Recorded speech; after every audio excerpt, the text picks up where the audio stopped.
Good morning. It's about 8:30 here on the mountain, and you can hear the birds singing. And I'm going to share with you one of my conundrums of late. So, up here between those two trees is where I've always had, for the last 4 or 5 years, dragon wing bright red begonias. And those dragon wing begonias do very well in shade. And I overwintered them for, I don't know, 3 or 4 years, but they got leggy. And they don't have the kind of growth habit where you can just keep sinking them deeper in the ground every spring. And I fell in love with these beautiful proven winners, Color Blaze Hot. And in the sun, they are brilliant, brilliant orange. And I just thought they were stunning. And I thought I would put them out here in this area for a bright spot. Well, I got the whole flat home, and they just plumb disappeared. Just disappeared. Well, Joy, my sister-in-law, recommended that I frame them in some white impatiens. Impatiens do very well in the shade here. And I stepped back. Let's walk back a ways to the porch.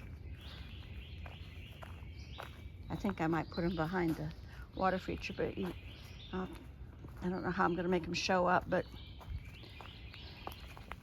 okay, so let's look up there again. See, they just plumb disappear. I'll bring it in closer. They just plumb disappear. Even with the impatiens framing them.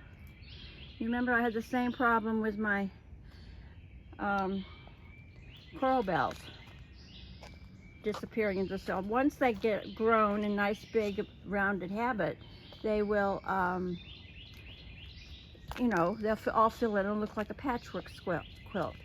So this is, I should step back so you can see this. This is a little point here between the paths in front of the house. And the first year I put out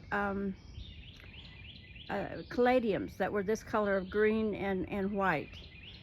And they were stunning. They were about 18 inches tall, and they were just brilliant, and loved them so much. And of course they lasted till frost.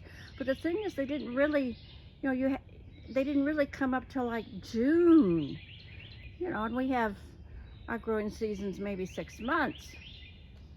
Sometimes a little bit longer if we risk it with a early or late, you know, late frost, whatever.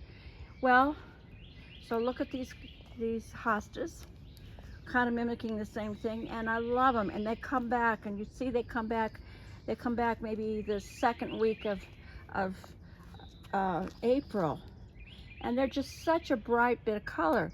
Well, you know, the way I got these was I harvested from another patch of thick, very thick caladiums, thinned them out. Nobody even knew I'd ever touched them. And I'm going to do the same thing with my patch now. They've gotten nice and thick. And let me show you how thick they've gotten. Each one of these was one, and now there's 4 or 5 in there. See, it's put up as one alongside. Can you see that alongside? So all I have to do is go and take out one of those and transplant them up there. Now I've done one already, and I've gotten, I didn't get as many roots as I should have gotten. Oh, that's 2, 3. Can you see that? That's 3.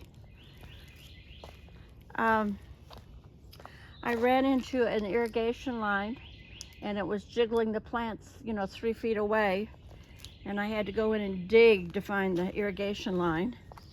And it figured that out. So I didn't get as clean an extraction here as I would have liked. But let's see what this was going to look like from a distance, okay? I think we're going to be happy with this.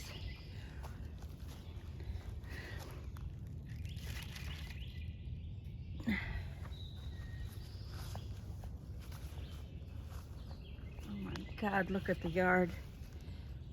See all those divots?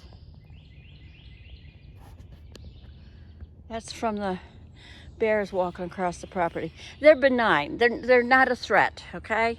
They're like anything else in this world. If you scare them or threaten their babies, you're going to have an issue. But they're not an issue. They just lumber. Let's see that hill back behind there. Up there, I saw the black bear, the juvenile that we saw last summer on the back deck. So I think that these hostas will make this little area pop. So I'll show you another day how this comes out. Thank you for sharing.